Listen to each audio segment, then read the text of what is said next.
Hello friends, welcome to our new video. तो friends, आज की इस वीडियो में मैं आपको समझाने वाला हूं चैप्टर नंबर 1, जिसका नाम है ग्रेविटेशन, जो कि साइंस 1 में आता है। तो वीडियो को पूरा देखना है, अंत तक देखना है और इसका जितना भी पार्ट आएगा वो पूरा देखना है, ताकि आपको अच्छे से समझ में आए और आपका जो भी कॉन्सेप्ट है क्लियर हो जाए, डाउट भी क्लियर हो जाए।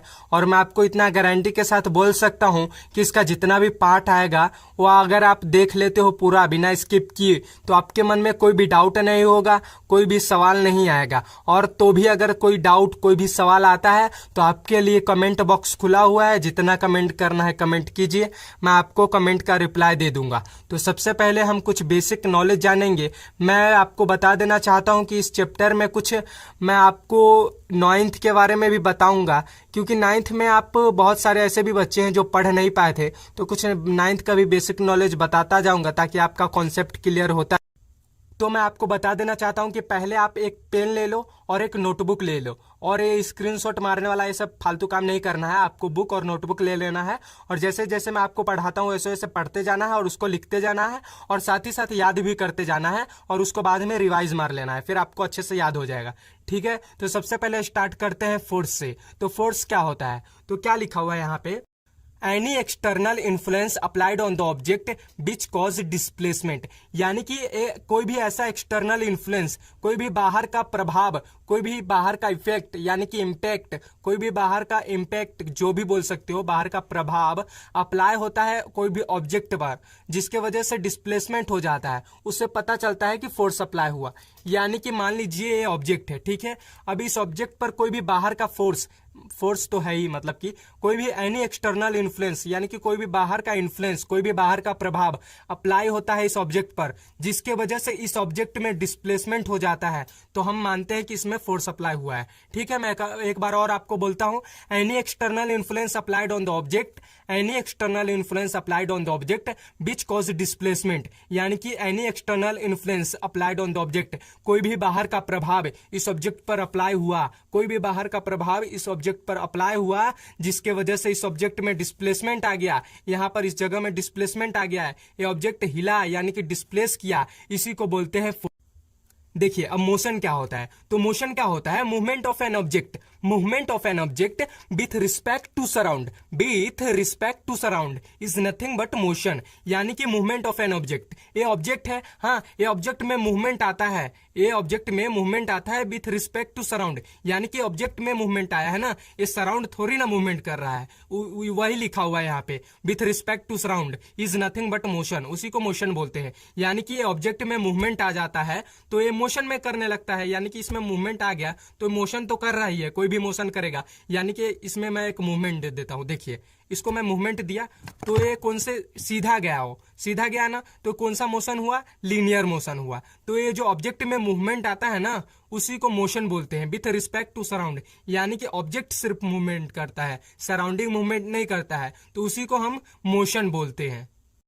तो चलिए अब हम समझते हैं इस ग्रेविटेशन को, ग्रेविटेशन क्या होता है। तो इसको समझाने से पहले मैं आपको एक स्टोरी सुनाता हूं। तो देखिए एक बार क्या हुआ था कि एक सर आइजैक नाम का, एक न्यूटन नाम का एक साइंटिस्ट था, सर आइजैक न्यूटन नाम का एक साइंटिस्ट था, जो कि एप्पल के पेड़ के नीचे बैठा था। एप्पल के पेड़ के नीचे बैठा था ना, तो इसके टकले पर एक एप्पल गिर जाता है, एक एप्पल गिर जाता है इसके टकले पे। तो क्या होता है कि इसको बहुत गुस्सा आ जाता है और ये सोचता है कि ये एप्पल नीचे ही क्यों गिरा। एप्पल टूटने के बाद ऊपर भी जा सकता था, हॉरिजॉन्टली भी जा सकता था, वर्टिकली भी जा सकता था, लेकिन ये टूटने के बाद नीचे ही क्यों आता है। मतलब कि ये फिर दोबारा क्या काम करता है, बहुत सारी चीजों को ऊपर फेंकता है और देखता है कि सब चीज नीचे ही आ जाता है। तो इसके मन में सवाल आता है कि ये एप्पल नीचे ही क्यों गिर रहा है।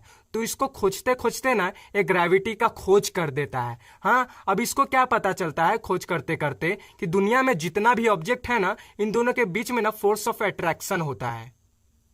यानी कि ये दो ऑब्जेक्ट है, ये पहला ऑब्जेक्ट है, दूसरा ऑब्जेक्ट है, इन दोनों के बीच में ना फोर्स ऑफ अट्रैक्शन लग रहा है। यानी कि ये चिपकने वाला फोर्स लग रहा है, चिपकने वाला force, force of attraction between two any bodies. आपको याद है ना, यहाँ पे डेफिनेशन लिखा हुआ है।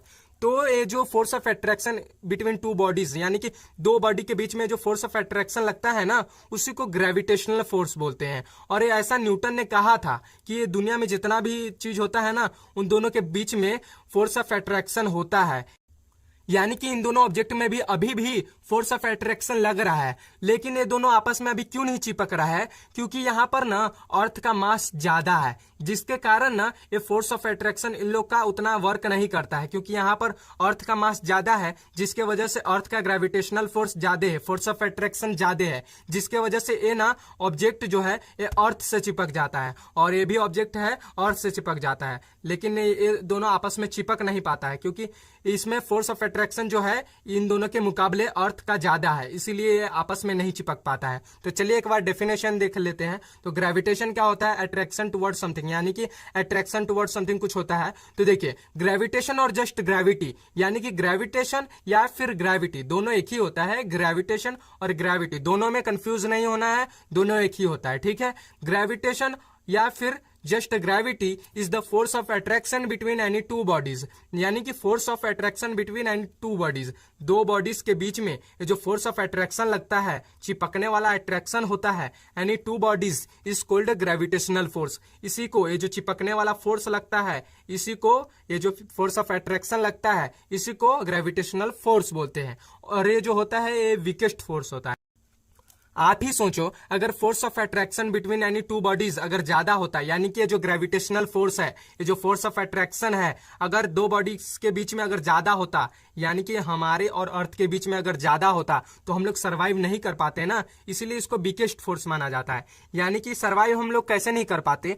अगर अर्थ का एकदम ज्यादा फोर्स होता, ये जो फोर्स ऑफ अट्रैक्शन अगर ज्यादा होता, तो हम लोग सही से चल ही नहीं पाते, हम लोग को एकदम खींच के रखता है एकदम चुंबक की तरह, तो हम लोग तो चल ही नहीं पाते, जिसके वजह से अगर ये इतना स्ट्रांग फोर्स होगा तो हम लोग सर्वाइव नहीं कर पाएंगे। लेकिन ये स्ट्रांग फोर्स नहीं है, वीक फोर्स है, जिसके वजह से हम लोग इजीली दौड़ते हैं, इजीली चलते हैं, जो करना होता है इजीली करते हैं, तो इसीलिए हम लोग इसको वीक फोर्स मानते हैं, ठीक है। मैं आपको एक बार फिर से डेफिनेशन बोल देता हूं, तो देखिए, ध्यान से देखिएगा और आप नोटबुक में लिखते जाइएगा। तो देखिए, अट्रैक्शन टुवर्ड्स समथिंग, यानी कि अट्रैक्शन के जैसा कुछ होता है। तो ग्रेविटेशन और जस्ट ग्रेविटी, ग्रेविटेशन और just gravity is the force of attraction, gravitation और just gravity is the force of attraction between any two bodies is called gravitational force, this is weakest force, ठीक है। इतना gravitation का concept clear हो गया। अब हम अगले पॉइंट पे बढ़ते हैं।